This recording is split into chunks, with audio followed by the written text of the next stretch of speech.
প্রিয় শিক্ষার্থী বন্ধুরা, আশা করি সবাই ভালো আছেন, সুস্থ আছেন, নিরাপদে আছেন। আজকে আমরা পেনাল কোডের আরো একটি ক্লাস করব। ধারা 141 থেকে শুরু করে 294 ধারা পর্যন্ত আলোচনা করব আজকে। আচ্ছা, তাহলে প্রথমে ধারা 141। এখানে আছে বেআইনি সমাবেশ বা আনলফুল অ্যাসেম্বলি।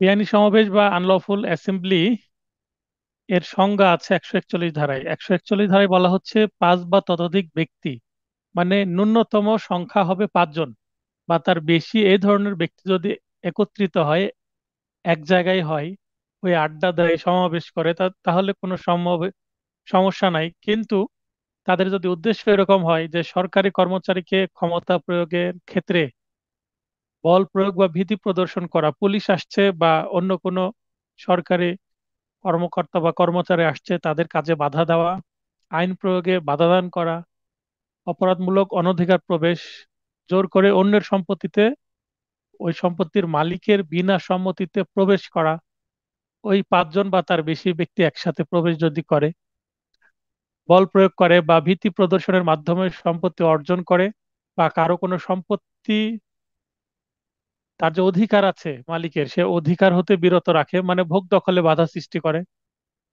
অথবা বল প্রয়োগ করে কোনো কাজ করানো, একজন ব্যক্তিকে জোর করে কোনো কাজ করিয়ে নেওয়া, বা কোনো কাজ যেটা করা তার কর্তব্য সেই কাজ থেকে তাকে বিরত রাখা ইত্যাদি যদি অপরাধমূলক কাজ করে, তাহলে সেই সমাবেশ আর সমাবেশ থাকে না, সেটা বেআইনি সমাবেশে পরিণত হবে।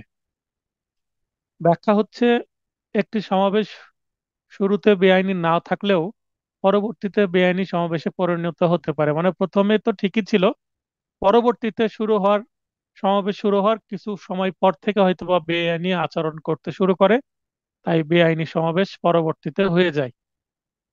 উপরোক্ত পাঁচটি কাজের মধ্যে এক বা একাধিক কাজ করতে হবে, অর্থাৎ শর্ত হচ্ছে এর আগে যে পাঁচটি কাজের কথা বললাম, এর মধ্যে এক বা একাধিক কাজ যদি করে পাঁচ বা তার বেশি ব্যক্তি, তাহলেই সেটা হয়ে যাবে কি, বেআইনি সমাবেশ। একত্রিত একসঙ্গে থাকতে হবে সবাইকে। বেআইনি সমাবেশের সদস্য, বেআইনি জেনে বুঝে ইচ্ছাকৃতভাবে বেআইনি সমাবেশে যোগদান করলে তাকে বেআইনি সমাবেশের সদস্য রূপে গণ্য করা হবে। 143-এ আছে, এই সমাবেশের শাস্তি কত, 6 মাস, মারাত্মক অস্ত্র নিয়ে যদি সমাবেশে যোগদান করে তাহলে 2 বছর, আর ছত্রভঙ্গ করে দেওয়ার পরে, অর্থাৎ পুলিশ এসে বলল যে আপনারা সবাই চলে যান, এখানে আর থাকা যাবে না, এটাকে বলে ছত্রভঙ্গ করে দেওয়া। তারপরও যদি কেউ সেখানে অবস্থান করে তাহলে 2 বছর। এই হলো বেআইনি সমাবেশ নিয়ে সংজ্ঞা এবং শাস্তির ধারাগুলো। 146-এ আছে দাঙ্গা, এর সংজ্ঞা।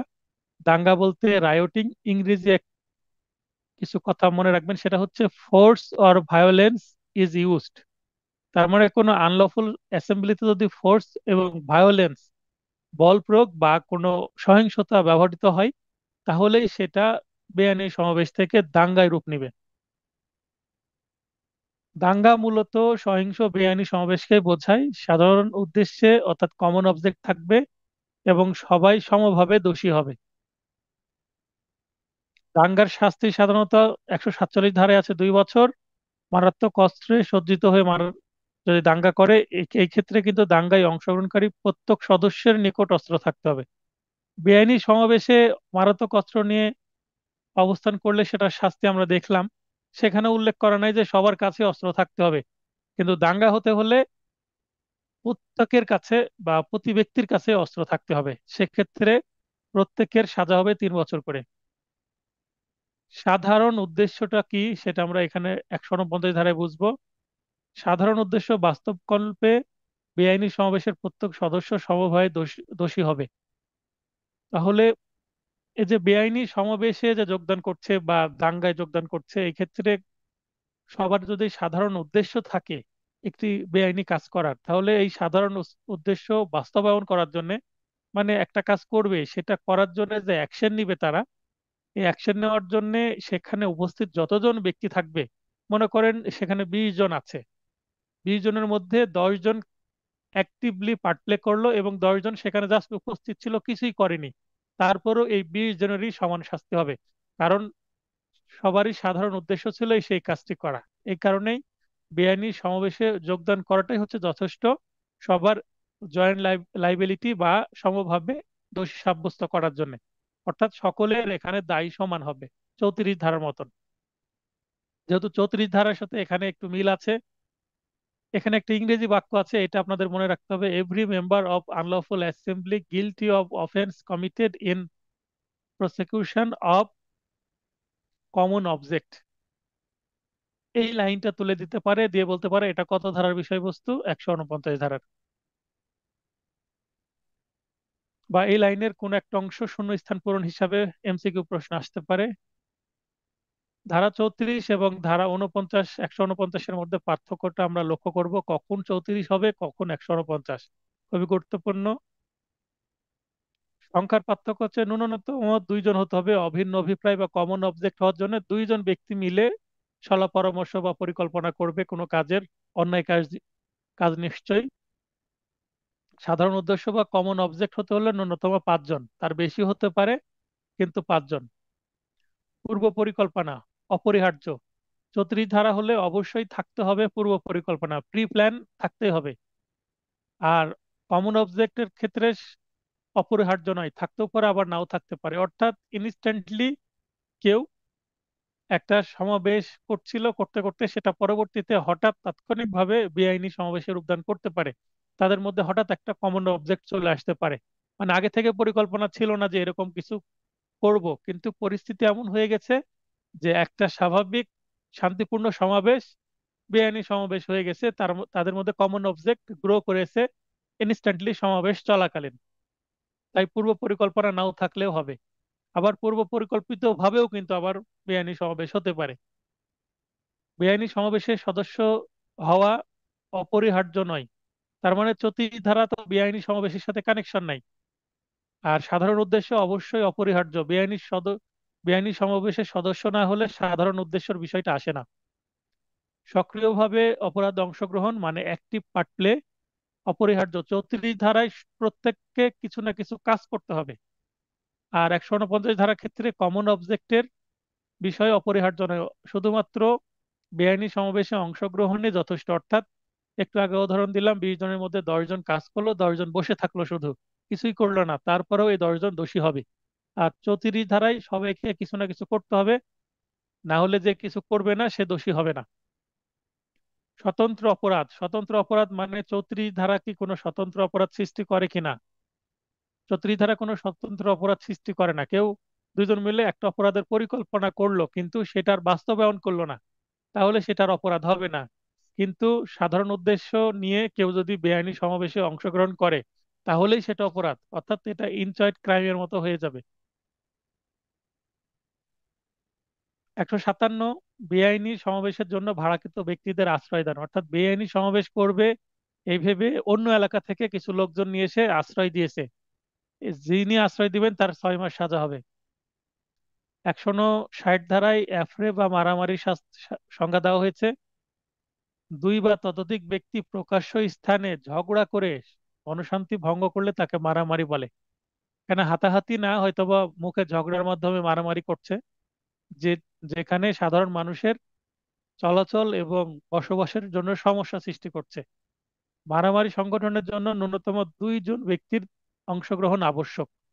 মারামারি শাস্তি 160 ধারায় আছে: অনূর্ধ্ব 1 মাস সশ্রম বা বিনাশ্রম কারাদণ্ড, অথবা 100 টাকা অর্থদণ্ড, অথবা উভয় দণ্ড, মানে সাজাও দিতে পারে আবার অর্থদণ্ড দিতে পারে। এখানে দেখেন যে এখানে অর্থদণ্ডের পরিমাণটা উল্লেখ আছে, যেমন এখানে আছে। এই সেকশনগুলো কিন্তু গুরুত্বপূর্ণ।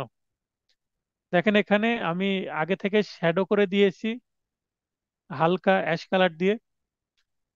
তো এই যেগুলো অর্থদণ্ড উল্লেখ করা আছে, ফাইন উল্লেখ করা আছে, এগুলো থেকে কিন্তু প্রশ্ন আসার সম্ভাবনা খুব আছে, এগুলো ভালোভাবে লক্ষ্য করবেন।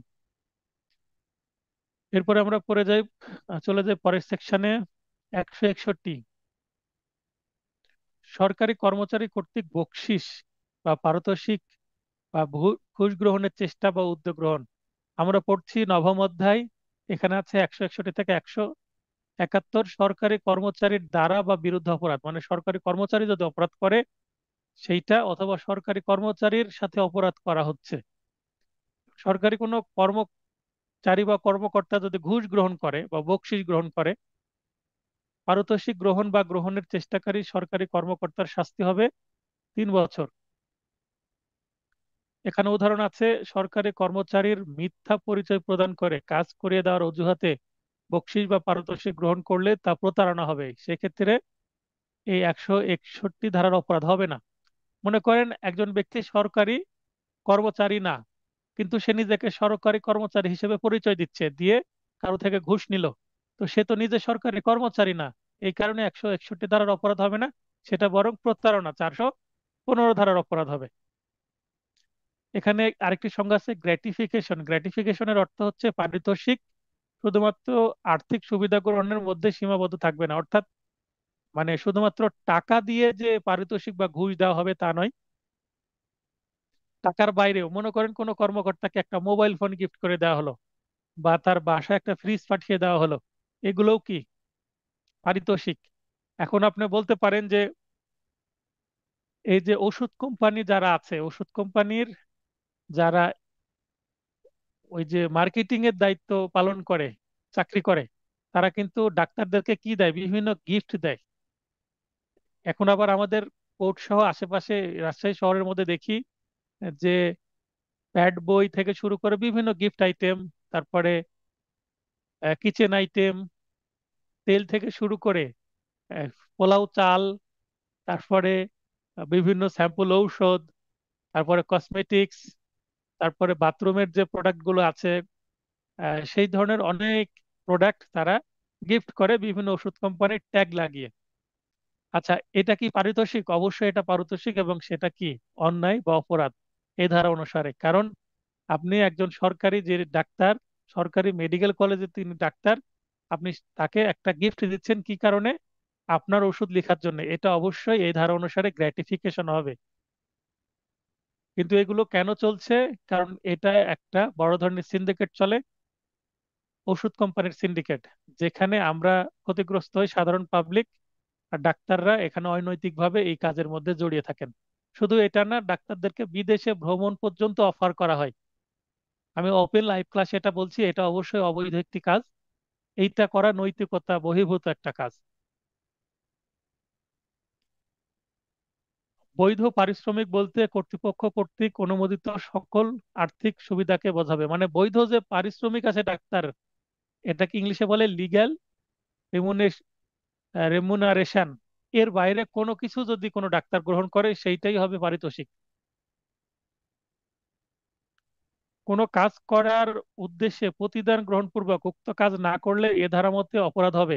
মনে করেন একজন সরকারি কর্মকর্তা আপনার কাছ থেকে 10 লাখ টাকা নিল, নিয়ে বললো যে তোমার চাকরির ব্যবস্থা করে দেবো, কিন্তু পরে আর চাকরির ব্যবস্থা করলো না, ঘুষ তো ঠিকই নিল, তাহলে এ ধারা মতে কিন্তু এটা অপরাধ হবে, যদিও কাজ করুক আর না করুক।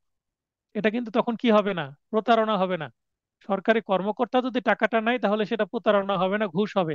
কিন্তু সরকারি পদ কর্মকর্তার নামে যদি অন্য কোনো ব্যক্তি নেয়, সাধারণত যাদেরকে আমরা কি বলি দালাল বা মিডিয়া বা কোনো ব্রোকার, তাহলে কিন্তু সেটা প্রতারণা হবে, কারণ সে নিজে সরকারি কর্মকর্তা না। আবারও এই পয়েন্টটা বোঝার চেষ্টা করেন, সরকারি কর্মকর্তা নিজে যদি কোনো ঘুষ নেয় তাহলে সেইটা ঘুষ 161 ধারা মতে। কিন্তু কেউ যদি সরকারি কর্মকর্তার নাম ব্যবহার করে বা নিজেকে সরকারি কর্মকর্তা সাজিয়ে ঘুষ নেয় কোনো কিছু করে দেওয়ার জন্য, সেটা তখন হয়ে যাবে প্রতারণা, কারণ সে তো সরকারি কর্মকর্তা নয়। মুনসেফ একটি অন্যায় সুবিধা প্রদানের জন্য ব্যাংকার জেড এর নিকট হতে প্রতিদান গ্রহণ করে, এ ধারা মতো অপরাধ করেছে। যেহেতু মুনসেফ ব্যাংকের কোনো কর্মচারী, সরকারি কর্মচারী হিসাবে এ ধারার অপরাধ হবে। 162তে শাস্তি আছে, ঘুষ গ্রহণকারী দালালের শাস্তি 3 বছর, সরকারি কর্মচারী ছদ্মবেশ ধারণকারীর শাস্তি 2 বছর, প্রতারণামূলকভাবে সরকারি কর্মচারী পোশাক পরিধান বা প্রতীক পরিধান, যেমন পুলিশদের ব্যাজ থাকে, আর্মিদের ব্যাজ থাকে, নেভিদের ব্যাজ থাকে, সেগুলো যদি পরিধান করে তাহলে 3 মাস শুধু সেগুলো পরিধান করলেই মানে কেউ যদি অন্যের পোশাকও পরিধান করে, মনে করেন পুলিশ না কিন্তু পুলিশের পোশাক পরে প্রতারণা বা অন্যায় করার জন্য ঘুরে বেড়াচ্ছে, তাহলেও 3 মাস সাজা হতে পারে বা 200 টাকা অর্থদণ্ড হতে পারে। নবম ক অধ্যায়, এটা পরবর্তীতে অ্যামেন্ডমেন্টের মাধ্যমে যুক্ত করা হয়েছে। এই অধ্যায়টি 171 থেকে এইচ পর্যন্ত আছে সেকশন এখানে। 171 প্রার্থী বা ক্যান্ডিডেট, যারা ভোটে দাঁড়ায় তিনি প্রার্থী বা ক্যান্ডিডেট। কোন নির্বাচনের জন্য মনোনীত প্রার্থী হচ্ছে ক্যান্ডিডেট। নির্বাচনের অধিকার বা ইলেকটোরাল রাইট বলতে কি বোঝায়? নির্বাচনে প্রার্থী হিসেবে দাঁড়ানো অথবা বা প্রার্থী পদ প্রত্যাহার করা। কেউ ভোটে দাঁড়াতেও পারে, দাঁড়ানোর পরে সেটা প্রত্যাহারও করতে পারে। এই দুইটাই হচ্ছে তার কি ইলেকটোরাল রাইট বা নির্বাচনের অধিকার। আর যারা নির্বাচনে দাঁড়ায় না তারা তো ভোটার, ভোট দেয়, তাদের কি ইলেকটোরাল রাইট? ভোট প্রদান বা ভোট প্রদান হতে বিরত থাকা। আমি ভোট দিতেও পারি আবার নাও দিতে পারি, এটা আমার অধিকার, এটাকে বলে ইলেকটোরাল রাইট। তো যারা প্রার্থী, প্রার্থী হওয়ারও একটা অধিকার আছে এবং প্রার্থী হওয়ার পরে সেই প্রার্থী পদটা প্রত্যাহার মানে উইথড্র করারও অধিকার আছে, এটা তার ইলেকটোরাল রাইট। আবার ইলেকটোরাল রাইট ভোটারের ক্ষেত্রে ভোট দিতেও পারে আমি নাও দিতে পারি, আমি বিরতও থাকতে পারি, এটা তার ইলেকটোরাল রাইট। এটা 171 এতে বলা আছে। এরপরে 171 বিতে আছে উৎকোষ বা ব্রাইবারি, মানে ব্রাইব থেকে ব্রাইবারি নাউন করা হয়েছে অ্যাবস্ট্রাক্ট নাউন। নির্বাচন প্রভাবিত করতে পারিতোষিক বা গ্র্যাটিফিকেশন। গ্র্যাটিফিকেশন বলতে কোনো কিছু দেওয়া গিফট আকারে, যেটা অবৈধ গিফটকেই গ্র্যাটিফিকেশন বা পারিতোষিক বলা হয়। তবে সরকারি নীতির কোনো ঘোষণা বা সরকারি কার্যক্রমের কোনো প্রতিশ্রুতি উৎকোষ নয়, অর্থাৎ অপরাধ নয়। কোনো প্রার্থী এসে যদি বলে যে আমাকে যদি ভোট দেন এলাকার আমি উন্নয়ন করব, এখানে টিউবওয়েল, রাস্তাঘাট পাকা করে দিব, আরো অন্যান্য এক্সেট্রা এক্সেট্রা কোনো কালভার্ট বা কোনো কিছু করে দিব, এগুলো যদি প্রতিশ্রুতি করে তাহলে সেইটা কি হবে না, এই ধারার অপরাধের মধ্যে পড়বে না। কারণ জনপ্রতিনিধির দায়িত্ব সেটা করা। কারণ আমরা জনগণ ট্যাক্স প্রদান করি, সে ট্যাক্সের বিনিময়ে আমরা চাই যে আমরা ভালো সেবা পাই, সরকার আমাদেরকে রাস্তাঘাট ভালো করে দিবে, আরো সরকারি কিছু সুযোগ সুবিধা জনগণকে দিবে। সেটার যদি প্রতিশ্রুতি কোনো ভোটার করে তাহলে কোনো সমস্যা নেই। 171 নির্বাচনে অন্যায় প্রভাব বিস্তার, আনডিউ ইনফ্লুয়েন্স অ্যাট ইলেকশন।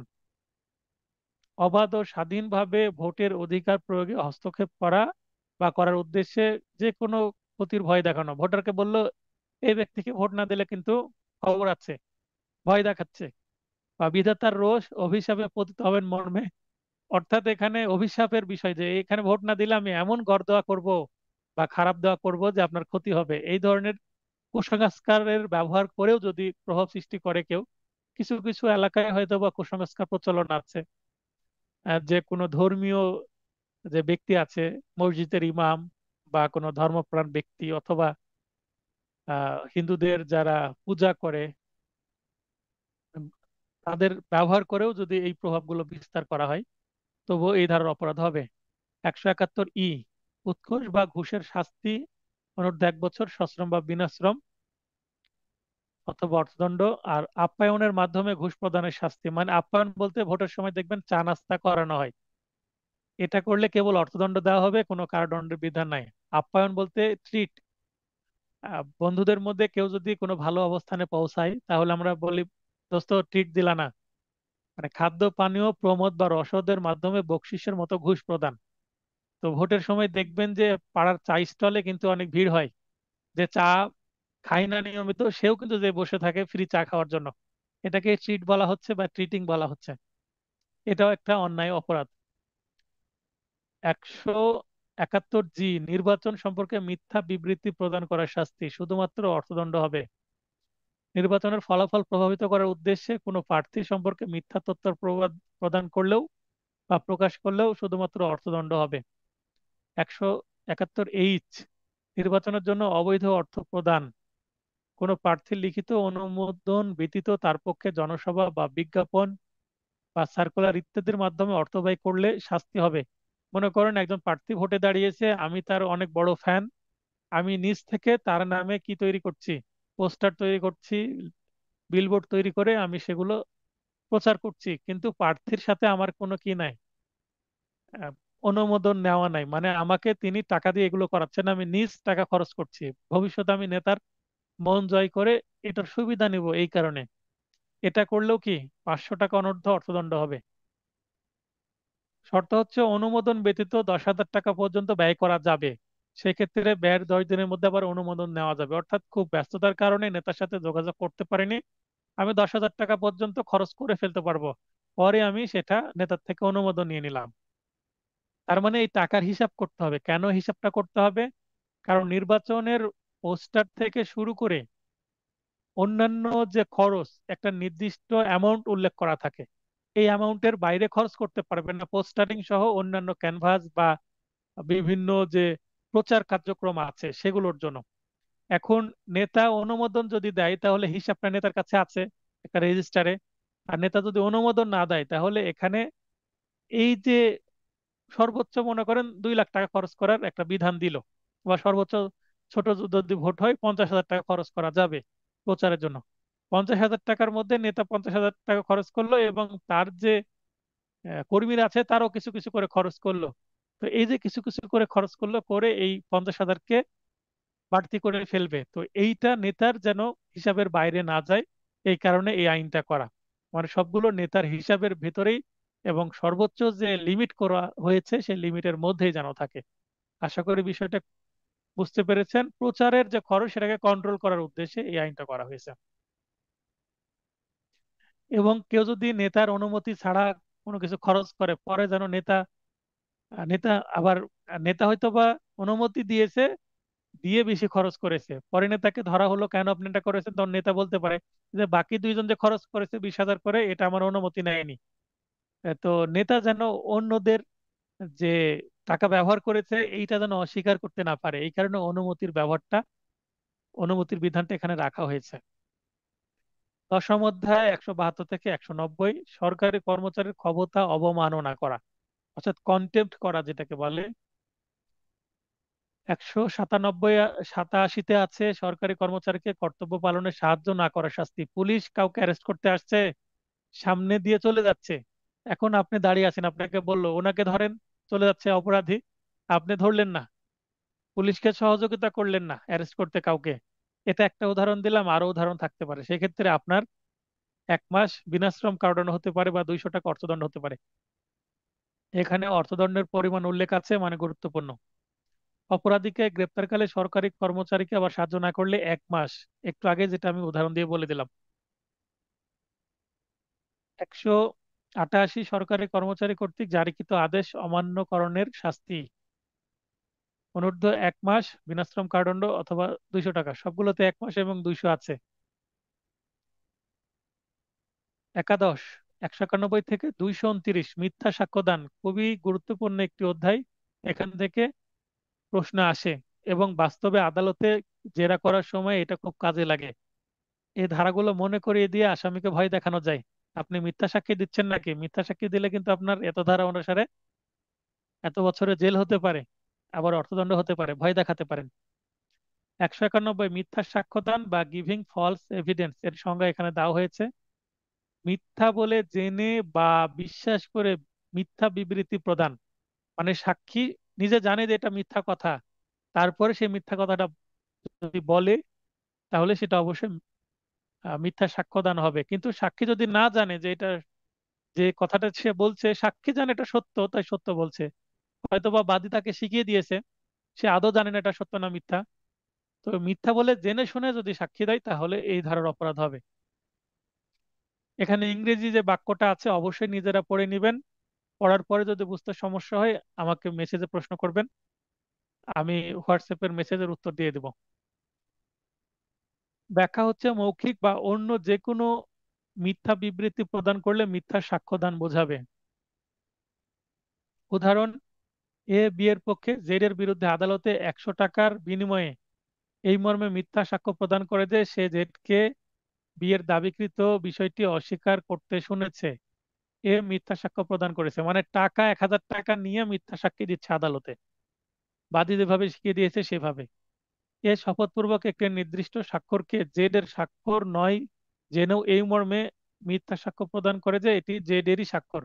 অর্থাৎ একটা স্বাক্ষর জেড করেনি, জানে এটা জেড করেনি, জেড এর স্বাক্ষর অন্য কেউ কি করেছে, জালিয়াতি করেছে, এখন সাক্ষী এসে বলছে না এটা জেড এরই স্বাক্ষর, তাহলে এটা কি হবে, এই ধারার অপরাধ হবে। এ ধরনের আরো কিছু উদাহরণ আছে, পড়ে নিবেন। 192, মিথ্যা সাক্ষ্য উদ্ভাবন, সৃষ্টি বা তৈরিকরণ। সংজ্ঞা দেওয়া আছে, যে কোনো প্রকারের বিচার বা আইনানুগ কার্যক্রমে ব্যবহারের উদ্দেশ্যে কোনো বহি, রেকর্ড বা দলিল, মিথ্যা বিবরণ লিপিবদ্ধকরণ। অর্থাৎ আদালতে ব্যবহারের জন্য যদি কোনো ডকুমেন্ট তৈরি করা হয়, সেটা হবে কি? মিথ্যা সাক্ষী তৈরি, ইংলিশে বলে ফ্যাব্রিকেটিং ফলস ডকুমেন্ট। তো ফ্যাব্রিকেটিং বা ফ্যাব্রিকেশন, ফ্যাব্রিকেশন শব্দটা মনে রাখবেন। আদালতে ফ্যাব্রিকেশন শব্দটা কিন্তু অনেক ব্যবহার হয়। বিজ্ঞ সিনিয়র বা ম্যাজিস্ট্রেট বা আদালত এই শব্দটা ব্যবহার করেন। ফ্যাব্রিকেটিং বলতে 192 ধারায় কেউ যদি মিথ্যা সাক্ষ্য প্রণয়ন করে সেটাকে ফ্যাব্রিকেটিং বলে। যেমন জেডকে চুরির দায়ে ফাঁসানোর উদ্দেশ্যে এ ইচ্ছাকৃতভাবে জেড এর বাক্সে একটি অলংকার রাখলো, এ মিথ্যা সাক্ষ্য সৃষ্টি করলো। অর্থাৎ একজনকে ফাঁসানোর জন্য, সে চুরি করেছে তৈরি করার জন্য তার একটা বাক্সে বা তার ব্যাগে রেখে দিল একটা অলংকার, তাহলে সে ফেঁসে যাবে। এটা কিন্তু মিথ্যা সাক্ষ্য তৈরি করা, যদিও এখানে ডকুমেন্টারি এভিডেন্স না, তবুও একটা কাজের মাধ্যমে মিথ্যা সাক্ষ্য তৈরি করা হচ্ছে। তার মানে ম্যানার বা ঘটনাটা সৃষ্টি করা হচ্ছে, তাই এটা ফ্যাব্রিকেটিং। আদালতে সাক্ষ্য হিসেবে ব্যবহারের উদ্দেশ্যে এ তার ব্যবসার খাতায় একটি মিথ্যা বিষয় লিপিবদ্ধ করলো। মনে করেন যে একজন ব্যবসায়ী, তার একটা বাকির খাতা আছে, একজন 500 টাকা জিনিস নিয়ে গেছে, 500 কাছে সে 600 টাকা লিখে রাখলো বাকিতে নিয়ে গেছে বলে, 500-কে 600 টাকা করে দিল। তাহলে সে মিথ্যা কোন 100 টাকা বেশি লিখে মিথ্যা সাক্ষ্য তৈরি করলো খাতায়।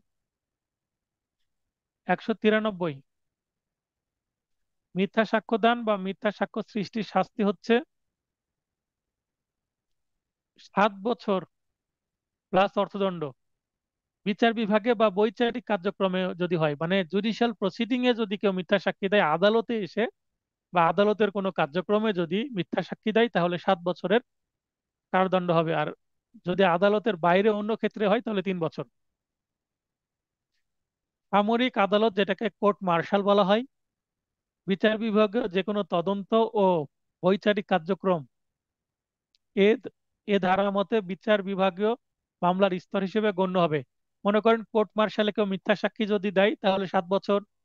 বা বিচার বিভাগীয় তদন্ত, অর্থাৎ পুলিশ তদন্ত করতে গেছে, কোনো সাক্ষী 161 ধারায় যে জবানবন্দি দেয়, সে জবানবন্দিতে মিথ্যা সাক্ষী দিয়েছে, তাহলে বিচার বিভাগীয় তদন্ত যে হচ্ছে, এখানে 7 বছর।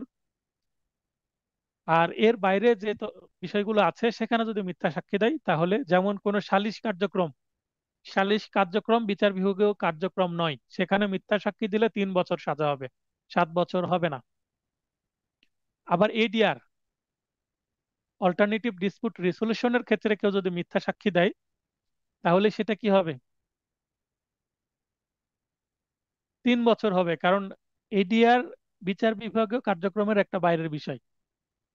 এখন প্রশ্ন করতে পারেন যে সিভিল মামলায় যদি মিথ্যা সাক্ষী দেয় তাহলে কি এই ধারা মতে অপরাধ হবে? অবশ্যই এ ধারা মতে অপরাধ হবে, কারণ সিভিল মামলাও তো একটা বিচার বিভাগীয় তদন্ত বা বিচার বিভাগীয় কার্যক্রম। সিভিল মামলা কেউ সাক্ষী দিতে এসে যদি মিথ্যা সাক্ষী দেয়, তাহলে তার এই ধারা অনুসারে 7 বছরের জেল হবে। ক্রিমিনাল মামলাতে যে সাক্ষী দিতে হবে তা নয়, সিভিল মামলাতে হলেও মিথ্যা সাক্ষী হলেই এই শাস্তি হবে। 194, মৃত্যুদণ্ডে দণ্ডিতকরণের উদ্দেশ্যে মিথ্যা সাক্ষ্যদান বা মিথ্যা সাক্ষ্য সৃষ্টির শাস্তি, মানে ফেব্রিকেটিং হোক বা ফলস এভিডেন্স দিক না কেন, যাবজ্জীবন কারাদণ্ড হতে পারে, 10 বছর হতে পারে, অথবা অর্থদণ্ড। যাবজ্জীবন অথবা 10 বছর, এবং সেই সাথে অবশ্যই অর্থদণ্ড, প্লাস অর্থদণ্ড যেহেতু আছে মানে অর্থদণ্ডটা মাস্ট। আর এর ফলে নির্দোষ ব্যক্তির মৃত্যুদণ্ড কার্যকর হলে, অর্থাৎ কেউ যদি মিথ্যা সাক্ষী দেয় এবং মিথ্যা সাক্ষী দেওয়ার ফলে একজন নির্দোষ ব্যক্তি যে অপরাধ করেইনি ফেঁসে যায়, এবং তার মৃত্যুদণ্ড যদি হয় এবং মৃত্যুদণ্ড কার্যকর যদি হয়ে যায়, তার মানে তাকে মৃত্যুদণ্ড দিয়ে তার প্রাণ কেড়ে নেওয়া হয়েছে, তাহলে একজন ব্যক্তি মিথ্যা সাক্ষী দেওয়ার কারণে আরেকজন নিরপরাধ ব্যক্তি মারা গেল, সেই ক্ষেত্রে যার মিথ্যা সাক্ষীর জন্য একজন নিরপরাধ ব্যক্তি মারা গেল, তাকে মৃত্যুদণ্ড বা যাবজ্জীবন কারাদণ্ড বা 10 বছর সশ্রম বা বিনাশ্রম কারাদণ্ড দেওয়া যেতে পারে। 194 ধারা, পেনাল কোডে 10টি সেকশন আছে যেখানে মৃত্যুদণ্ড দেওয়া যায়, তার মধ্যে 194 একটি সেকশন। 195, যাবজ্জীবন কারাদণ্ডের দণ্ডনীয় অপরাধে দণ্ডিত করার উদ্দেশ্যে মিথ্যা সাক্ষ্য দান বা সৃষ্টি শাস্তি, মানে এমন একটা মিথ্যা সাক্ষ্য দিচ্ছে বা সৃষ্টি করছে যেটা মামলায় ব্যবহার হলে, প্রপারলি ব্যবহার হলে একজন ব্যক্তি ফেঁসে যাবে এবং তার যাবজ্জীবন কারাদণ্ড হতে পারে। তাহলে উক্ত অপরাধে যে শাস্তি আছে সেই শাস্তির অনুরূপ শাস্তি হবে। 196, মিথ্যা বলে জানা সত্ত্বেও তা ব্যবহারের শাস্তি মিথ্যা সাক্ষ্যদান বা সৃষ্টির শাস্তির অনুরূপ শাস্তি হবে। 197, মিথ্যা সার্টিফিকেট ইস্যু বা স্বাক্ষর প্রদানের শাস্তি মিথ্যা সাক্ষ্যদান বা সৃষ্টির শাস্তির অনুরূপ শাস্তি হবে। 102 ধারা খুব গুরুত্বপূর্ণ ধারা। অপরাধীকে রক্ষা করতে মিথ্যা তথ্যদান বা সাক্ষ্য প্রমাণ বিলোপকরণের শাস্তি। অর্থাৎ মনে করেন একটা জায়গায় অপরাধ হয়েছে, সেখানে গুরুতর আঘাত হয়েছে বা একটা খুনের ঘটনা ঘটেছে, সেখানে তো রক্ত পড়ে থাকবে, অন্যান্য কিছু থাকবে। এখন ওই রক্তগুলো পরিষ্কার করতেও যদি কেউ হেল্প করে, তার মানে রক্ত পরিষ্কার করে ফেললে সাক্ষ্য প্রমাণ কি ধ্বংস হয়ে যাবে, বিলোপ হয়ে যাবে।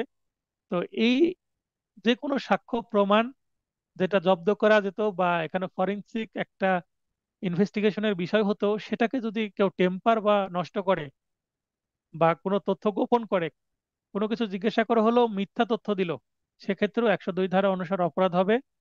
মৃত্যুদণ্ডের দণ্ডনীয় অপরাধের ক্ষেত্রে যদি এই কাজটা করা হয় তাহলে 7 বছর, যাবজ্জীবন কারাদণ্ড বা 10 বছর কারাদণ্ডের দণ্ডনীয় অপরাধের ক্ষেত্রে করলে 3 বছর। 203, কোন সংগঠিত অপরাধ সম্পর্কে মিথ্যা তথ্য দানের শাস্তি 3 বছর। 205, দেওয়ানি বা ফৌজদারি মামলায় মিথ্যাভাবে অন্য কারো নাম ব্যবহার করে ছদ্মবেশে কোনো স্বীকারোক্তি বা বিবৃতি দেওয়া। তার মানে এখানে মিথ্যা সাক্ষী দেওয়া না, এখানে মনে করেন রহিম হচ্ছে সাক্ষী, রহিমের পরিবর্তে করিম চলে গেছে। যেমন আমরা বলি পরীক্ষা দিতে প্রক্সি দেওয়া, একজনের পরিবর্তে আরেকজন পরীক্ষা দেওয়া, তেমন একজনের সাক্ষীর পরিবর্তে আরেকজন সাক্ষী দিতে আসছে আদালতে। এই কাজটা করলে কি হবে? রায় মেনে নেওয়া বা সমন জারি করায়, জামিনদার হয় বা জামানত প্রদান করে বা অন্য কোনো কার্য করে, মানে একজনের পরিবর্তে প্রক্সি দিয়ে যদি অন্য কেউ তার কাজটা করে নেয়, এই যে যেগুলো উল্লেখ করা হলো যে কোনো একটিও যদি করে তাহলে তার শাস্তি হবে 3 বছর এবং সেই সাথে অবশ্যই অর্থদণ্ড। 206, বাজেয়াপ্তি বা ডিক্রি জারির দ্বারা কোনো সম্পত্তি আটক এড়াতে প্রতারণামূলকভাবে তা অপসারণ। একটা মামলায় একটা সম্পত্তি বাজেয়াপ্তি করা হচ্ছে বা একটা সিভিল মামলায় ডিক্রি জারি করা হবে, সেই ডিক্রি জারি এড়াতে, আটক এড়াতে প্রতারণামূলকভাবে সম্পত্তি কি এড়িয়ে চলা বা অন্য জায়গায় অপসারণ করা, আরেকজনের কাছে বিক্রি করে দেওয়া বা গিফট করা, সেক্ষেত্রে শাস্তি হবে 2 বছর। এখানে সিভিল অপরাধ মানে সিভিল লাইবিলিটিও তৈরি হবে, আবার ক্রিমিনাল অফেন্সও হবে। 208, অপ্রাপ্য অর্থের জন্য প্রতারণামূলকভাবে নিজের বিরুদ্ধে ডিক্রি করানোর শাস্তি। মনে করেন যে একটি মামলায় বাদীর সাথে যোগসাজশ করে বাদী বলল, ভাই, যে প্রকৃত বিবাদী তাকে আমি বিবাদী করব না, তার পরিবর্তে আমি তোমাকে বিবাদী করব। তুমি জাস্ট এখানে এসে আমার পক্ষে সাক্ষী দিবে, এই জন্য আমি দ্রুত ডিগ্রিটা পেয়ে যাই। এই কাজটা যদি করা হয় সেক্ষেত্রে 2 বছর সাজা হবে। এখানে সিভিল মামলার বিষয়, সিভিল মামলায় অপরাধ করলে ক্রিমিনাল অফেন্স তৈরি হবে। 209, অসাধুভাবে আদালতে মিথ্যা দাবি উত্থাপন করার শাস্তি অনূর্ধ্ব 2 বছর। 211, 211 গুরুত্বপূর্ণ সেকশন, এখান থেকে প্রশ্ন আসে। ক্ষতিগ্রস্ত করার উদ্দেশ্যে মিথ্যা অভিযোগ বা মামলা দায়ের করলে ফৌজদারি কার্যবিধির 203 ধারায় যদি আসামি আসামি এখানে খারিজের পর কথাটা লেখা আছে, এখানে হবে খালাসের পর। এই খারিজ শব্দটা কেটে খালাস শব্দটা লিখেন। আসামি খালাসের পর পেনাল কোডে 211 ধারায় বাদী বা অভিযোগকারী বা এজাহারকারীর বিরুদ্ধে মামলা দায়ের করা যাবে। অর্থাৎ একটা মামলা করে বাদী হেরে গেল, আসামিরা খালাস পেয়ে গেল, সাক্ষ্য প্রমাণ গ্রহণ হতে হবে কিন্তু এখানে। তারপরে এখানে 250 ধারা আছে ফৌজদারি কার্যবিধির, সেই ধারাতে বাদীকে শাস্তি দেওয়া যাবে। আবার যদি আসামিরা মনে করে যে মামলায় আমাকে মিথ্যা মামলায় সাজা দেওয়ার চেষ্টা করেছে কিন্তু আমি আলটিমেটলি খালাস পেয়ে গেছি, কিন্তু মামলায় তো আমাকে উপস্থিত হতে হয়েছে, আমি ক্ষতিগ্রস্ত হয়েছি, তখন আসামিরা বাদী হয়ে ওই আগের মামলার বাদীর বিরুদ্ধে, মিথ্যা মামলার যে বাদী ছিল তার বিরুদ্ধে মামলা করতে পারে 211 ধারায়। মৃত্যুদণ্ডে বা যাবজ্জীবন কারাদণ্ড বা 7 বছর কারাদণ্ডের দণ্ডনীয় অপর অভিযোগের ক্ষেত্রে, মানে এমন অভিযোগ করেছে যে ক্ষেত্রে ম্যাক্সিমাম মৃত্যুদণ্ড বা যাবজ্জীবন বা ন্যূনতম 7 বছর কারাদণ্ড হতে পারত যদি মামলা প্রমাণ হয়ে যায়। সেই ক্ষেত্রে অনূর্ধ্ব 7 বছর সশ্রম বা বিনাশ্রম কারাদণ্ড প্লাস অর্থদণ্ড হবে কার? প্রথম মামলায় যে বাদী হয়েছিল, বাদী মিথ্যা মামলা করেছিল, বাদীর কিন্তু শাস্তি হতে পারে উল্টো। 7 বছরের নিম্নে কারাদণ্ডে দণ্ডনীয় হলে 2 বছর। 211 ধারা হচ্ছে যেন মিথ্যা মামলা কেউ না করে। আবার মিথ্যা মামলা যদি কেউ করে ফেলে এবং আসামিরা যদি ক্ষতিগ্রস্ত হয়, মিথ্যা মামলা করলে আদালতে আসতে হবে, জামিন ধরতে হবে, আইনজীবীর খরচ দিতে হবে, তার সময় নষ্ট করে আদালতে উপস্থিত হতে হবে, পারিবারিকভাবে, সামাজিকভাবে, অর্থনৈতিকভাবে ক্ষতিগ্রস্ত হবে একজন ব্যক্তি। এই কারণে এটা বলতে গেলে প্রতিশোধমূলক একটা ধারা। 211 ধারা, মিথ্যা মামলা করেছে, আমাকে ফাঁসিয়েছে, আমি তাকে একবার কি করব, উল্টো মামলা দিয়ে প্রতিশোধ নিব, যেন নিজের হাতে অপরাধ তুলে না নেয়, প্রতিশোধটা নিজে না নেয়। আইনি প্রতিশোধের ব্যবস্থা করে দিয়েছে 211 ধারায়। 212 অপরাধীকে আশ্রয় দান। 252 এ ধারে কিন্তু আশ্রয় দানের সংজ্ঞা দেওয়া আছে। স্বামী বা স্ত্রী পরস্পরকে আশ্রয় দান করলে সেটা অপরাধ নয়। মানে একজন অপরাধ করে আসছে, অপরাধ করে এসে আরেকজনের কাছে আশ্রয় নিচ্ছে, এক্ষেত্রে স্বামী অপরাধ করে এসে স্ত্রীর কাছে আশ্রয় নিলে অপরাধ হবে না। আবার স্ত্রী অপরাধ করে এসে স্বামীর কাছে যদি আশ্রয় নেয়, তাহলে যিনি আশ্রয় দিবেন তার অপরাধ হবে না, কিন্তু অন্য ক্ষেত্রে হবে। অন্য যে কোনো সম্পর্কের ক্ষেত্রে এটা অপরাধ হবে। মৃত্যুদণ্ডের দণ্ডনীয় অপরাধে অভিযুক্ত আসামিকে আশ্রয় দানের শাস্তি হবে কি? অনূর্ধ্ব 5 বছর সশ্রম বা বিনাশ্রম কারাদণ্ড প্লাস অর্থদণ্ড। যাবজ্জীবন বা 10 বছর কারাদণ্ডের দণ্ডনীয় অপরাধে অভিযুক্ত আসামিকে আশ্রয় দানের শাস্তি 3 বছর। হ্যাঁ, তো আমরা যেটা আলোচনা করছিলাম, 212 ধারা, অপরাধীকে আশ্রয় দান। অপরাধ করে এসে যদি অন্য কারো কাছে আশ্রয় নেয়, তাহলে যিনি আশ্রয় দিবেন তারও সাজা হবে। তবে এই ক্ষেত্রে স্বামী স্ত্রী পরস্পরকে আশ্রয় দিলে আশ্রয়দাতার সাজা হবে না। 10 বছরের কম কারাদণ্ডে দণ্ডনীয় অপরাধে অভিযুক্ত আসামিকে আশ্রয় দানের শাস্তি হবে উক্ত অপরাধের দীর্ঘতম শাস্তির, অর্থাৎ সর্বোচ্চ শাস্তির 1/4 বা 1/4, অথবা অর্থদণ্ড অথবা উভয় দণ্ড। 219 সরকারি কর্মচারী বা বেঞ্চ সহকারী কর্তৃক আদালতের আদেশ, রায়, রেকর্ড, প্রতিবেদন পরিবর্তন করে নথিতে শামিল করা। বেঞ্চ সহকারী বলতে পেশকার, মানে আদালতের যারা কর্মচারী আছে, পেশকার বা অন্য যে স্টাফগুলো আছে, পিয়ন, স্টেনোগ্রাফার, তারা যদি কেউ আদালতের কোনো সিদ্ধান্ত বা কোনো রেজিস্টার বা কোনো কিছু যদি পরিবর্তন করে, যেটা বিচারকের যে সিদ্ধান্ত, সে সিদ্ধান্তের কোনো টেম্পারিং করে, সেক্ষেত্রে শাস্তি 7 বছর হতে পারে। 228 বিচারিক কার্যধারায় নিযুক্ত কোনো সরকারি কর্মচারীকে ইচ্ছাকৃতভাবে অবজ্ঞা বা বাধা দান করা, এটার শাস্তি হবে 6 মাস শুধুমাত্র বিনাশ্রম, অথবা 1,000 টাকা অর্থদণ্ড, অথবা উভয়। দ্বাদশ অধ্যায় ধারা 230 থেকে 263 আছে মুদ্রা, স্ট্যাম্প বা এ সংক্রান্ত অপরাধ, কয়েন অ্যান্ড গভর্নমেন্ট স্ট্যাম্প সংক্রান্ত অপরাধ। মুদ্রা বা কয়েনের সংজ্ঞা কি? মুদ্রা হলো কোনো রাষ্ট্র বা সার্বভৌম শক্তি কর্তৃক সিলমোহরকৃত ও ইস্যুকৃত কোনো ধাতব মুদ্রা যা অর্থ হিসেবে ব্যবহৃত হচ্ছে। তাহলে কয়েন বলতে ধাতব মুদ্রাকে বোঝানো হচ্ছে। বাংলাদেশি মুদ্রা বা বাংলাদেশ কয়েন, এর সংজ্ঞা হচ্ছে বাংলাদেশি মুদ্রা হলো বাংলাদেশ সরকার কর্তৃক স্ট্যাম্পকৃত বা সিলমোহরকৃত ও ইস্যুকৃত কোনো মুদ্রা, কাগজের নোটও হতে পারে, এবং ধাতব মুদ্রা যা অর্থ হিসেবে ব্যবহৃত হচ্ছে। এছাড়াও রেগুলার ব্যবহার বন্ধ হয়েছে, মানে যেগুলো বাতিল হয়ে গেছে, রেগুলার ব্যবহার আর হচ্ছে না, মানে পুরাতন মুদ্রা যেগুলো ওল্ড, সেগুলোকেও এখানে বোঝানো হচ্ছে। তার মানে এখানে বাংলাদেশ মুদ্রা বা বাংলাদেশি মুদ্রা বা বাংলাদেশ কয়েন বলতে শুধুমাত্র মেটাল কয়েন না, যে টাকা আছে সেগুলোকে বোঝায়। 1,000, 500, 200, 100, 50, 20, 10, 5, 2, 1, এগুলো কাগজের নোটও আছে। এবং এছাড়াও 5 টাকার কয়েন আছে, 2 টাকার কয়েন, 1 টাকার কয়েন, 50 পয়সা, 25 পয়সা, 10 পয়সা, 5 পয়সা, 1 পয়সা। 1 পয়সার কয়েনও কিন্তু এখনো কি আছে, বাতিল করা হয়নি, চালু আছে, যদিও বাস্তবে ব্যবহার নাই। আমরা অনেকদিন 1 পয়সার কয়েন, 5 পয়সা বা 10 পয়সার কয়েন দেখিনি। 25 পয়সা 50 পয়সার কয়েন তো আর কেউ ভিক্ষুকও নিতে চায় না, 1 টাকাও নিতে চায় না খুব একটা। 1 টাকার কয়েন দেখা যায়, কাগজের নোটও দেখা যায়, কিন্তু এর নিচে সাধারণত দেখা যায় না। তবে 1 পয়সার কয়েনও চালু আছে, অফিসিয়ালি চালু আছে, কিন্তু বাজারে নাই।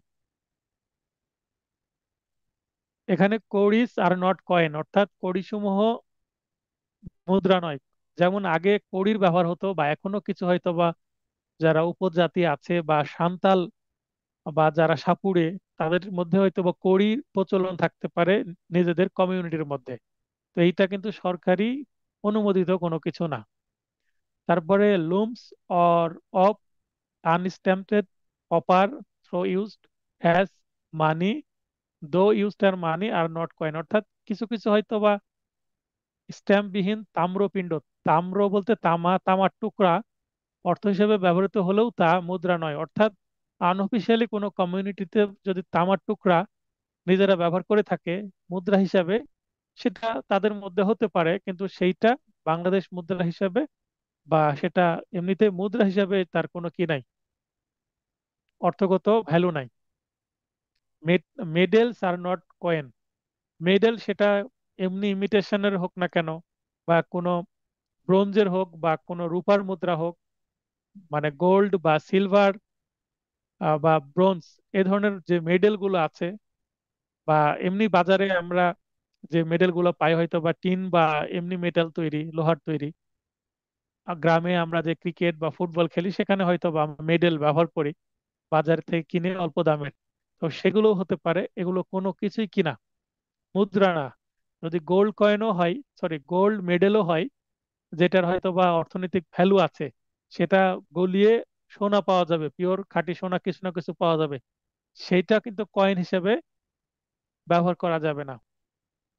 অর্থ হিসেবে ব্যবহারের উদ্দেশ্য না থাকলে মেডেল সমূহ অবশ্যই কিনা, মুদ্রা না।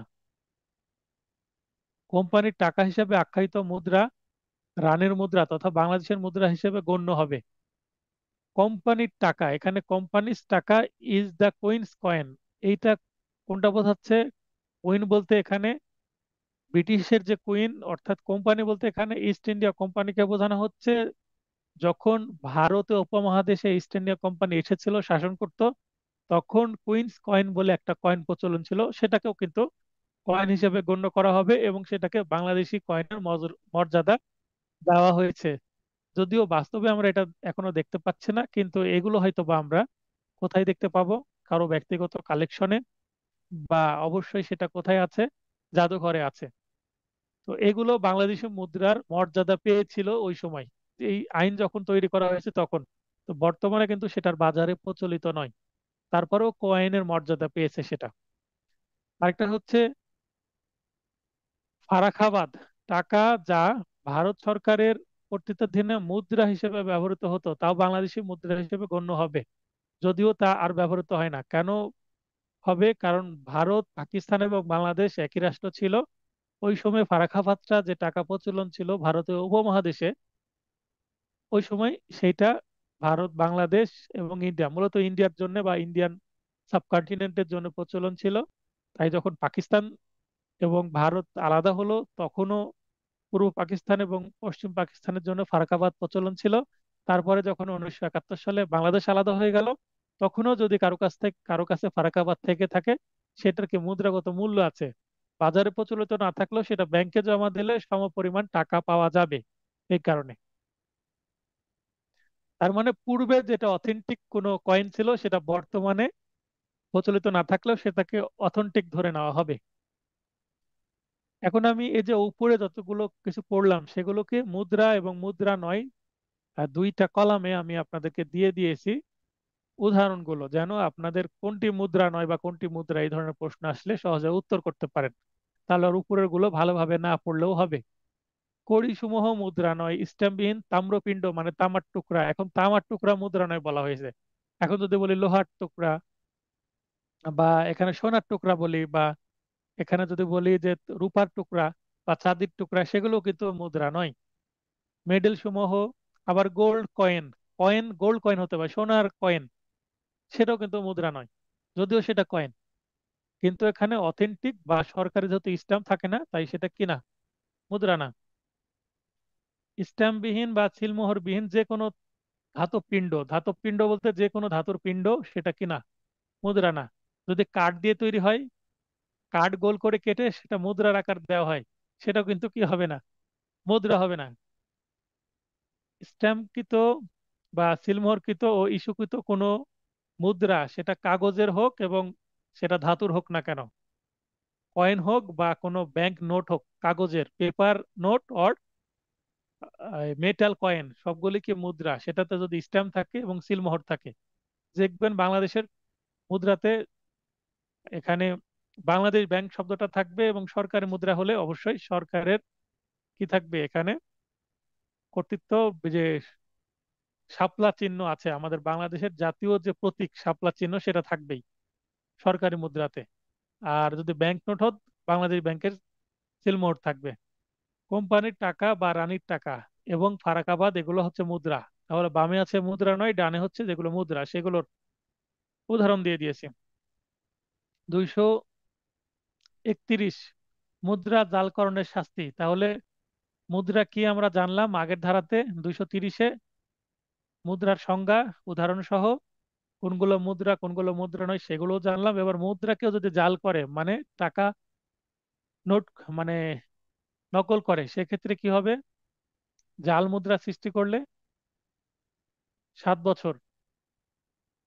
232, বাংলাদেশি মুদ্রা জাল করলে আবার যাবজ্জীবন, সশ্রম বা বিনাশ্রম, সশ্রম কারাদণ্ড, আর অথবা 10 বছর সশ্রম বা বিনাশ্রম কারাদণ্ড প্লাস অর্থদণ্ড। এখানে প্লাস অর্থদণ্ড আছে দেখবেন, অর্থ সংক্রান্ত অপরাধ, এই কারণে অবশ্যই কি দিয়েছে, অর্থদণ্ড প্রতিটাতে প্লাস।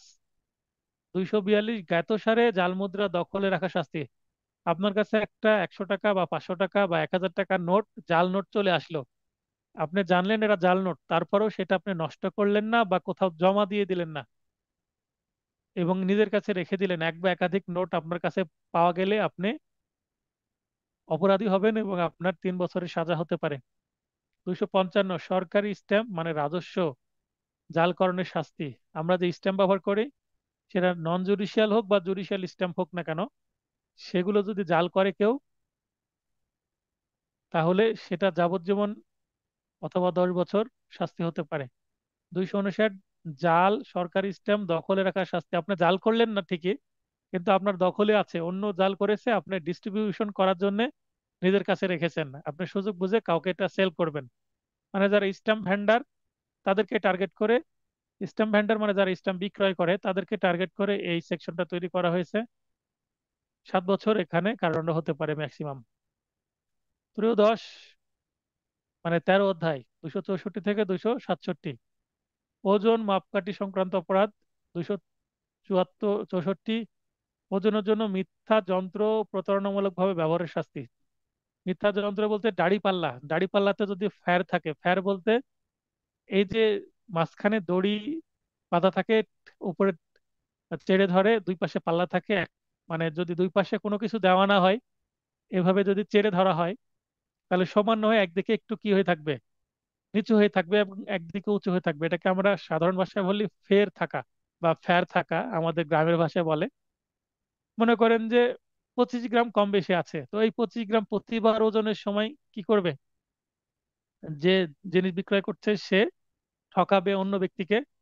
তো এরকম কোনো কিছু যদি ব্যবহার করে, তাহলে তার সাজা 1 বছর হতে পারে। এখন তো ডিজিটাল আসছে, ডিজিটাল যে দাড়ি, সেখানে যদি কেউ সেটিং করে রাখে যে এক 1 কেজিতে 100 গ্রাম করে কম দিবে, 900 গ্রাম করে দিবে, বা 950 গ্রাম করে দিবে, 50 গ্রাম কম, এভাবে সেটিং করে রাখলো, তাহলে এই ভুল সেটিং এর কারণে তার সাজা হতে পারে 1 বছর।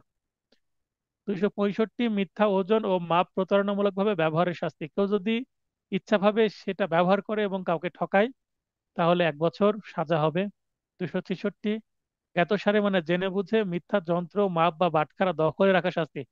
আপনি কাউকে ঠকালেন না, কোনো কিছু বিক্রয় করলেন না, কিন্তু আপনার কাছে আছে এই ধরনের ভুল যন্ত্র। বাটখারা বলতে ওই যে 1 KG, half KG, half KG বলতে 50 গ্রাম, তারপর 2 কেজি, 5 কেজি, 100 গ্রাম, 200 গ্রাম, 25 গ্রাম, 50 গ্রাম, এই ধরনের বাটখারা থাকে না, মেটাল যে ছোট ছোট বিস্কিটের মতো থাকে। তো এগুলো কে বলে বাটখারা বা ওয়েট, এগুলোকে বলে ওয়েট বা বাটখারা। তো এগুলো যদি ভুল হয় দেখবেন 1 কেজির বাটখারা বা যে কোনো বাটখারার নিচের দিকে একটা হোল থাকে বা গর্ত থাকে। এই গর্ততে সীসা বা যেটাকে বলা হয় লেড, এই সীসা বা লেড কিন্তু কি থাকে, ওর মধ্যে প্রবেশ করানো থাকে। কারণ তৈরি করার সময় অ্যাকুরেট মাপ না হয়, তাই সীসা দিয়ে সেই মাপটা পরিপূর্ণ করা হয়। কেউ যদি সেই ভেতরের যে লেড সেটা যদি খুলে ফেলে দেয় বা ফাঁকা করে দেয়, তাহলে 1 কেজিকে যদি কমিয়ে 20 গ্রাম বা 25 গ্রাম বা 30 গ্রাম কমিয়ে ফেলে, তাহলে এটা কি হবে, মিথ্যা বা ভুল বাটখারা হবে। তো এটাকে যদি দখলে রাখে তার মানে তার উদ্দেশ্য কাউকে কম ওজন দিয়ে জিনিস বিক্রয় করবে, তবু 1 বছর সাজা হবে। চমৎকার বিষয় যে সবগুলোতে দেখেন 1 বছর আছে, তার মানে মনে রাখার সুবিধা। জ্ঞাতসারে মিথ্যা যন্ত্র মাপ তৈরি বা বিক্রয় করা শাস্তি। এখন কেউ যদি এটা তৈরি করে, যে কেউ অর্ডার দিল আপনাকে 1 কেজির একটা বাটখারা তৈরি করে দিতে বললো, যেটার ওজন বাস্তবে হলো হচ্ছে 900 গ্রাম বা 950 গ্রাম, মানে একটু কম। আপনি এভাবে তৈরি করেন, তাহলেও আপনার শাস্তি হবে 1 বছর। তাহলে এখানে ওজন বা মাপ সংক্রান্ত যত কিছু আমরা দেখলাম সবগুলোর শাস্তি অনূর্ধ্ব 1 বছর। 268, গণ উপদ্রব বা উৎপাত, পাবলিক নুইসেন্স। গণ বলতে পাবলিক বা অনেকের ক্ষেত্রে যেটা প্রযোজ্য, একজন ব্যক্তির বিরুদ্ধেই অপরাধ হবে না, এখানে ভিকটিম হবে পাবলিক বা জনসাধারণ, অনেকগুলো ব্যক্তি হবে। কোনো এলাকার অধিবাসী হবে, কোনো বিশেষ পরিবার না, পুরো এলাকাবাসী হতে হবে বা কয়েকটি পরিবার হতে হবে। কোনো কার্য বা কার্যবিরতির মাধ্যমে জনসাধারণ বা প্রতিবেশীগণের সম্পত্তির ক্ষতি বা প্রতিবেশীদের সম্পত্তি ব্যবহারে অসুবিধা সৃষ্টি বা বিপদের আশঙ্কা তৈরি করা বা কোনো বিরক্তি উৎপাদন বা ইত্যাদির মাধ্যমে সাধারণ সমস্যা সৃষ্টি করলে তা গণ উপদ্রব হবে। মনে করেন আপনার বাড়ির পাশে একটা বিয়ের অনুষ্ঠান হচ্ছে, বিয়ের অনুষ্ঠান হলে অবশ্যই উচ্চস্বরে গান বাজনা করা হবে, বড় বড় সাউন্ড সিস্টেম নিয়ে এসে। তো এই যে একটা নির্দিষ্ট সময়ে গান বাজনা করুক, করবেই, আবার এত বেশি উচ্চস্বরে গান বাজনা করছে যে এক টিকা এলাকায় টিকা বিপদ। তো এত বেশি উচ্চস্বরে গান বাজনা করলে আপনি সেটা নিষেধ করতে পারবেন, নিষেধ করে না শুনলে এটা যেহেতু পুরো এলাকাবাসীর সমস্যা, আপনি মামলা করতে পারবেন, ফৌজদারি মামলা করা যাবে। অথবা নিকটস্থ থানায় গিয়ে যদি বলা হয়, অনেক সময় থানায় সেটা সেটেল করে দেয়। এই ধরনের মামলা তখনই হবে যখন পার্মানেন্ট কোনো গণ উপদ্রব হবে। গান বাজনা করছে বিয়েকালীন সময়, একটু নিষেধ করলে হয়তো বা ওই সময় আর গান বাজনা করবে না, আজানের সময় হয়তো বা গান বাজনা করছে, নামাজের সময়ও গান বাজনা করছে, মানছে না, বা রাত 2টা 3টা 4টা 5টাতেও গান বাজনা করছে, মানুষকে ঘুমাতে দিচ্ছে না টানা 3-4 দিন, তাহলে তো সমস্যাই। নিষেধ করলে সমাধান হতে পারে, অথবা পুলিশকে খবর দিলে সমস্যা হতে পারে। তাও যদি না হয় মামলা করা যাবে, তখন আদালত সেটা সিদ্ধান্ত দিবে। আবার আরো যে বিষয়গুলো আছে, যেমন আপনি যে এলাকায় বসবাস করেন ওই এলাকায় কেউ যদি ফ্যাক্টরি তৈরি করে আবাসিক এলাকায়, যে সেখানে ধোঁয়া হচ্ছে বা অনেক শব্দ হচ্ছে বা পানি দূষণ হচ্ছে, জনসাধারণের স্বার্থে কিছু সুবিধা সৃষ্টির অজুহাতে কোনো গণউপদ্রব করলেও তা ক্ষমার যোগ্য নয়। মানে মানুষের উপকারের জন্যই তো আমি এটা করছি, এই বলেও যদি কেউ নুইসেন্স করে, তারপরেও এটা নুইসেন্সই হবে। লাইসেন্স নিয়ে ব্যবসা পরিচালনা করলে তা যদি জনগণের কোনো সমস্যার সৃষ্টি না করে, তবে তা গণ উপদ্রবের আওতায় পড়বে না। যেমন পতিতালয় পরিচালনা বা মদের বার পরিচালনা করা, যদিও কিছু কিছু মানুষের এটার জন্য প্রবলেম হবে, তারপরে যেহেতু এটা লাইসেন্স দিয়েছে, তাই এটা পাবলিক নুইসেন্সের মধ্যে পড়বে না। কিন্তু লাইসেন্স নিয়ে ব্যবসা পরিচালনা করতে গিয়ে তা যদি জনগণের কোনো সমস্যার সৃষ্টি করে, তবে তা গণউপদ্রবের আওতায় পড়বে। মনে করেন লাইসেন্স নিয়ে আপনি কাজ করছেন, যেভাবে আপনাকে নির্দেশনা দেওয়া আছে, আপনার নির্দেশনা যদি পালন না করেন, তাহলে জনগণ অনেকেই যদি ক্ষেপে যায় আপনার উপরে, কমপ্লেন করে অনেকেই, তাহলে পাবলিক nuisance হবে, আপনার লাইসেন্স আবার জব্দ করে নিতে পারে। 272, বিক্রয়ের উদ্দেশ্যে খাদ্য বা পানীয়তে ভেজাল যদি মিশানো হয়, তাহলে এটাকে অ্যাডাল্টারেশন বলা হয়, এর শাস্তি 6 মাস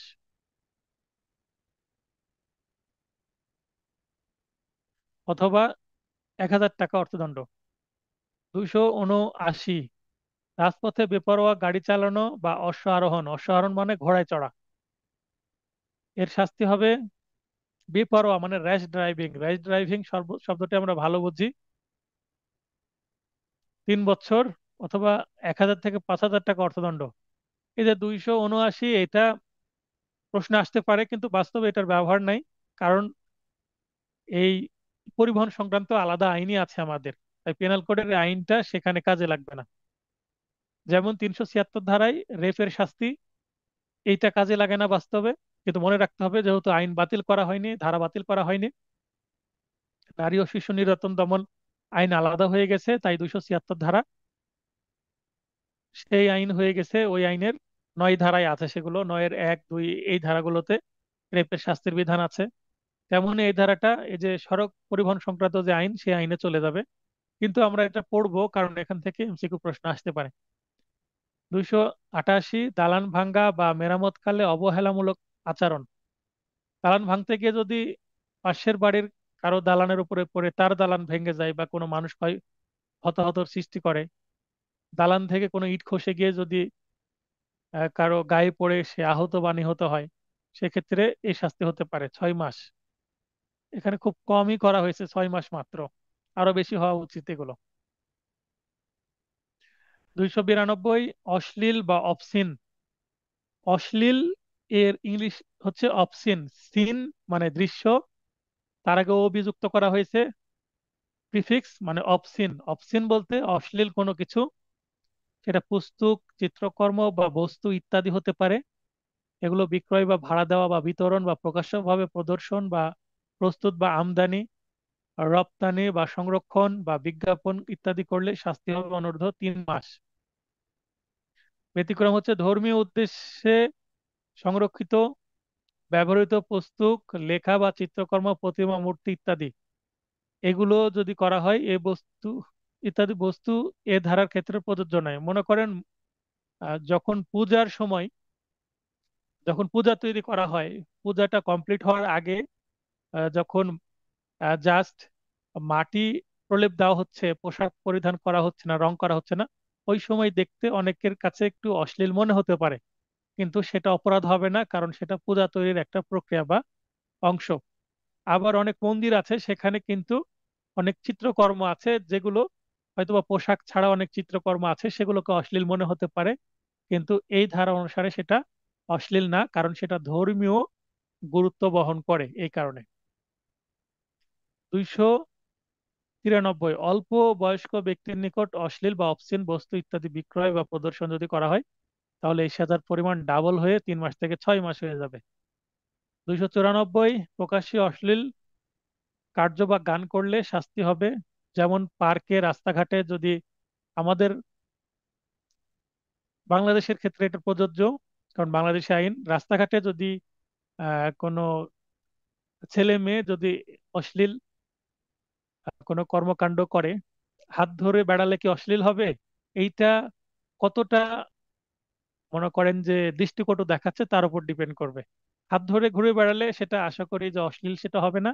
এছাড়া এর থেকে যদি একটু এক ধাপ এগিয়ে যায়, সেটা অশ্লীল পর্যায়ে যেতে পারে, সেটার জন্য 3 মাস সশ্রম বা বিনাশ্রম কারাদণ্ড হতে পারে। 294 সরকারের অনুমোদন ছাড়া লটারি অফিস পরিচালনার শাস্তি। এলাকায় দেখবেন বিভিন্ন মেলা হয়, মেলার সময় কি হয়, লটারি ছাড়া হয়, 10 টাকা, 20 টাকা, বিভিন্ন হরেক রকমের পুরস্কার দেওয়া হয়, বা এখানে মানি গিফটও থাকে, টাকার পরিমাণ 10,000 বা 20,000 বা 1 লক্ষ টাকা। আবার টেলিভিশন, আগে খুব হতো, এখন কমে গেছে, তো এটা কিন্তু অপরাধ। সরকারের অনুমতি যদি না নিয়ে করা হয়, অনেক সময় পুলিশ যে কিন্তু সে কাজটা বন্ধ করে দেয়, আর অনুমতি নিলে অবশ্যই সেটা বন্ধ করবে না। অনূর্ধ্ব 6 মাস সশ্রম বা বিনাশ্রম কারাদণ্ড হতে পারে। কোনো বিশেষ ক্রমিক সংখ্যার বা লটের টিকিট সৌভাগ্যময় ব্যক্ত করলে, এখন যে টিকিট বিক্রয় করছে বলছে যে ভাই, এখানে অনেকগুলো তো লট আছে, লট বলতে দেখবেন বান্ডিল, লটের ইংলিশ হচ্ছে বান্ডিল, তো বলছে আপনি এই বান্ডিল থেকে টিকিট নেন ভাই, এই সিরিজের টিকিট গুলো নিলে আপনি নির্ঘাত আপনার ভাগ্য খুলে যাবে, আপনি পুরস্কার পাবেন, এই বান্ডিলের টিকিট নেন, মানে একটা মানুষকে ভুল বুঝিয়ে মানুষের সাথে এক ধরনের লটারি সংক্রান্ত প্রতারণা করা। মানে এই লটের টিকিট নিলে, এই ক্রমিক সিরিজের টিকিট নিলে আপনি জিতবেন, আপনার ভাগ্য খুলে যাবে, ভাগ্যের চাকা লেগে যাবে। তো এইভাবে যদি কেউ প্রতারণা করে তাহলে শুধু অর্থদণ্ড হবে 1,000 টাকা। তো এটা ছিল আজকের আলোচনার বিষয়। আজকের আলোচনা থেকে যদি আপনাদের প্রশ্ন থেকে থাকে, খুবই সংক্ষিপ্ত, মানে দ্রুত, অনেকগুলো সেকশন ছিল, দ্রুত আলোচনা করেছি। তবে শাস্তির ধারাগুলো মনে রাখার জন্য বিষয় এবং শাস্তি কতটুকু মনে রাখার চেষ্টা করবেন। আর যেগুলো শাস্তি আছে সেগুলো একটু টেকনিক্যালি আপনাদের মনে রাখতে হবে। অনেকগুলো শাস্তি আছে, সেগুলো বারবার পড়লে আপনি মনে রাখতে পারবেন। আপনি নোটের পাশাপাশি আলাদা নিজের হাতে তৈরি নোট করতে পারেন যে কোন শাস্তি কত, এভাবে আপনি নিজে এই বাম পাশে লিখলেন, এ ধারা লিখলেন, বিষয় লিখলেন, আপনি নিজে শাস্তিগুলা মনে রাখতে পারছেন কিনা, শাস্তিগুলো না দেখে লিখলেন। এইভাবে আপনাকে প্র্যাকটিস করতে হবে শাস্তি মনে রাখার জন্য। আর এখানে দেখেন যে কনসেপ্ট আছে, সংজ্ঞা আছে, ডেফিনেশন আছে, ডেফিনেশনের পরে আছে শাস্তি। তো ডেফিনেশন গুলো আমি একটু আপনাদেরকে ভালোভাবে বুঝিয়ে দিলাম। আর শাস্তিগুলো তো মুখস্থ করতে হবে, তাই আমি সেগুলো দ্রুত রিড আউট করে গিয়েছি। তো শহীদুল ভাই হাত উত্তোলন করেছেন, লাইনে আসেন, প্রশ্ন করেন। ভাই, আসসালামু আলাইকুম। ওয়ালাইকুম আসসালাম, বলেন। আচ্ছা, আমি একটু আপনার কাছে সাজেশন চাই, বা আমাদের সবার জন্য একটু রিকমেন্ড আকারে হবে বিষয়টা। যে হুম। এই যে মুদ্রা রিলেটেড যে ধারাগুলো আছে, বা আজকের হুম। ক্লাসে যে বাকি যেগুলো পড়লাম, তো এটা আমরা কিভাবে পড়বো? মানে আমার কাছে আহ, সব ওভারঅল যখন হোল পেনাল কোডের শাস্তির ধারাগুলো পড়ি, তখন এটা তো মানে অনেক বেশি হয়ে যায়, মানে তুলনায় কোয়ান্টিটি মানে মনে হ্যাঁ। রাখাও টাফ। হ্যাঁ। তো সেই ক্ষেত্রে হুম। কি আমরা এই যে মুদ্রা রিলেটেড, এটা আমাদের কত পার্সেন্ট মানে ইম্পর্টেন্স দিয়ে আমরা এটাকে পড়বো বা মেমোরাইজ করব? এটা কি একটু বিগত প্রশ্ন আসছে কত, মানে কতগুলো বা কতবার আসছে, ফ্রিকোয়েন্সিটা কেমন, এই অনুযায়ী হিসাব করে কি ইম্পর্টেন্স দিয়ে পড়বো না? নোটটা তো যেহেতু অনেক প্রিসাইজ করে করা, এগুলা বাদ দেওয়াই যাবে না, এগুলা পড়তেই হবে। আচ্ছা, এটার জন্য আমি এর আগে বলেছি, আবার রিপিট করছি। আমি যেটা করেছি, মানে আমার নিজের বাস্তব অভিজ্ঞতা থেকে বলছি। আমি যখন শিক্ষানবিশ, তো আমি যখন এই বড় একটা বই ধরলাম, তো আমারও তো মাথা ঘোরাচ্ছিল। বা যখন আইনে ভর্তি হলাম, এলএলবি অনার্সে যখন ভর্তি হয়, যে এই বইয়ের এত সেকশন মনে রাখবো কি করে, এটা প্রথম একটা কনসার্ন থাকে একজন ল স্টুডেন্টের। তো এটা প্রথমে আপনার কাছে একটা পাহাড় বা বোঝা মনে হতে পারে, কিন্তু যখন আপনি শুরু করবেন, ধীরে ধীরে সেই জিনিসটার মধ্যে যখন আপনি প্রবেশ করবেন, চলে আসবে ধীরে ধীরে। এখন পেনাল কোডের অনেক সেকশনই আমি খুব সহজে বলে ফেলতে পারবো কোন ধারাতে কি আছে, কারণ প্র্যাকটিস করছি, পড়াচ্ছি, এই কারণে। তার মানে চর্চাটা যত বেশি করা হবে তত মনে থাকবে। এটা হচ্ছে প্রথম মানে বিষয়। এখন আপনি যেটা বলছেন কোনো কিছু বাদ দিব কিনা, দেখবেন যে প্রতিটা আইনের শুরুর পূর্বে প্রথমে কি আছে, একটা বিগত সালে প্রশ্ন বিশ্লেষণ আছে। সেখানে বিশ্লেষণটা দেখে আমি সেখানে কিছু মন্তব্য করেছি, কোনগুলো রিপিটেড ধারা, কোনগুলো বাস্তবসম্মত ধারা। তার ভিত্তিতে আমি একটা সাজেশন দিয়ে দিয়েছি। তো আমি 2022 সালে যে পরীক্ষাটা ছিল, সেখানে 160টা মাত্র সেকশন আমি রিকমান্ড করেছিলাম। তারপরে আমি পরের বার 250টা সেকশন, এবার সম্ভবত 255টা সেকশন আমি করেছি। তো আমি কেন বৃদ্ধি করছি, কারণ এত সেকশন পড়ার পরেও বিগত সালে আমার পেনাল কোড থেকে 20-এর মধ্যে মাত্র 15টা কমন আসছে, 5টা কমন আসেনি। এটা সবচেয়ে লোয়েস্ট কমন। সিপিসি সবচেয়ে বড়, এখানে কিন্তু আমার 20-এ 20টা কমন। তামাদি আইনে 10-এ 10টা কমন। তো এখানে পেনাল কোডে সবচাইতে আমার কম কমন, কিন্তু সেকশন আমি বেশি পড়েছি, কারণ এটা বড় আইন, এখান থেকে অনেক প্রশ্ন করার সুযোগ আছে। তো পেনাল কোডে ভালো নম্বর উত্তোলন করতে হলে আপনাকে আমি যে সেকশনগুলো এখানে রিকমেন্ড করেছি সবগুলোই একবার অন্তত আপনাকে পড়তে হবে। তার মানে পুরোটা আপনি একবারে শেষ করলেন, শেষ করার পরে যখন এটা রিভিশন হবে, তখন আমি আপনাদের একটা সাজেশন দিবই, যেটা আমি প্রতিবারই দিয়ে থাকি। গতবারও যেমন আমি পুরো নোট পড়িয়েছি, পড়ার পরে পরীক্ষা যখন ডেট হবে তখন আমি একটা সাজেশন দিয়ে দিই, একটা শর্ট সাজেশন। সেই শর্ট সাজেশনে অনেক সেকশন কমানো থাকে। তার মানে আমার যে নোট আছে, নোটের আমি 40% দিব, এইট বা আমি হয়তো বা 35% দিব, এবং বাদ বাকি আপনার 60 বা 65% আমি বাদ দিয়ে দেবো। তখন আপনি শেষে ওই অংশটুকুতেই ফোকাস করবেন। আশা করি বুঝতে পেরেছেন। জি ভাই, থ্যাংক ইউ। আপনি আপাতত সবগুলোই পড়েন, নোটে যেভাবে রেখেছি। আপনি যদি বিআর অ্যাক্ট পড়েন দেখবেন যে আমি এক লাইনে অনেকগুলো সেকশন, মানে একটা পেজে অনেকগুলো সেকশনের আমি সাজা উল্লেখ করে দিতে পেরেছি, কিন্তু বিআর অ্যাক্ট পড়লে তো আপনাকে অনেক পড়তে হচ্ছে, তাই নয় কি? তো আমি তো কমিয়ে দিয়েছি না, এটা আপনার অনেক পড়াটা। কনসাইজ করা, জি। জি, এটা অনেক কনসাইজ করা। তো পেনাল কোডের তারপর এই তো। সেকশনগুলো যদি বেয়ার রাখতে পড়েন আপনাকে খুঁজে খুঁজে বের করতে হবে। যেমন এখানে সাজার সেকশনগুলো আমি দেখেন খুব সুন্দর করে এক লাইনে ছোট্ট করে আমি দিয়ে দিয়েছি টেকনিক্যাল ল্যাঙ্গুয়েজ ইউজ করে। এখন আপনি যদি বেয়ার এক পড়তে যান, এখানে উল্লেখ করা থাকবে যে যে কোনো বর্ণনার কারদণ্ড আহ, অনধিক বা অনূর্ধ্ব 3 মাস সশ্রম, বা মানে সশ্রম বা বিনাশ্রম না থেকে যে কোনো বর্ণনার শব্দটা থাকবে, বা অথবা অর্থদণ্ড অথবা উভয় দণ্ড হতে পারে, এইভাবে এক বাক্য উল্লেখ করা থাকবে। আমি বাক্যকে এখানে কোড ল্যাঙ্গুয়েজে বা সংক্ষিপ্ত ভাবে উল্লেখ করেছি। তো আপনাকে আমি বলবো আপাতত সবই পড়েন। আমি এমসিকিউ গুলো পড়ে দিচ্ছে না, এমসিকিউ গুলো পড়বেন। তবে হ্যাঁ, এবার আমি যেটা টার্গেট করেছি, রিভিশন ক্লাসে আমি এমসিকিউ নিয়ে আলোচনা করব। যদিও এমসিকিউ আমি পড়াই না ক্লাসে, তবে রিভিশন ক্লাসে এমসিকিউ নিয়েও আমি আলোচনা করব। আবার আমি এমসিকিউ নিয়ে আলোচনা করছি কখন, বেশ কিছু ক্লাস টেস্ট হয়ে গেলে ক্লাস টেস্টের আমি সলিউশন ক্লাস করাই, সেখানে আমি এমসিকিউ নিয়ে আলোচনা করি। কারণ এমসিকিউ নিয়ে আলোচনা করলে, ব্যাখ্যা দিলে সেখান থেকে কিছু আপনারা বুঝতে পারেন। তখন এমসিকিউ প্রশ্নের যে উত্তর করার যে কিছু টেকনিক সেটা আপনাদের মধ্যে গ্রো হবে। তো আবারও বলছি, আপাতত সবগুলো অন্তত পড়বেন 2-3 বার করে। সবগুলো পড়ার পরে আমার নোটটা কমপ্লিট করার পরে যখন আমি সাজেশন দিব, কমিয়ে দিব, তখন সাজেশন অনুসারে সেগুলোই পড়বেন। সাজেশনের বাইরেগুলো আর টাচ করার দরকার নাই। তবে কেউ যদি আর্লি সাজেশন পেতে চান, তাহলে আমি বলবো দেখবেন যে এই নোটের যে সাজেশন অংশ সেখানে 3 স্টার, 2 স্টার, 1 স্টার এবং স্টার ছাড়া এইভাবে সেকশন আছে। আপনি চাইলে যে আপনি আগেই লোড নিতে পারবেন না, সব পড়বেন না, আপনি 3 স্টার এবং 2 স্টার গুলো পড়েন, 1 স্টার এবং স্টার ছাড়া সেকশন গুলো বাদ দিয়ে দেন, তাহলে আপনার একটু কমে গেল। এইটা তাদের জন্য যারা একেবারেই পড়ার সময় পান না। আর কোনো প্রশ্ন আছে কারো?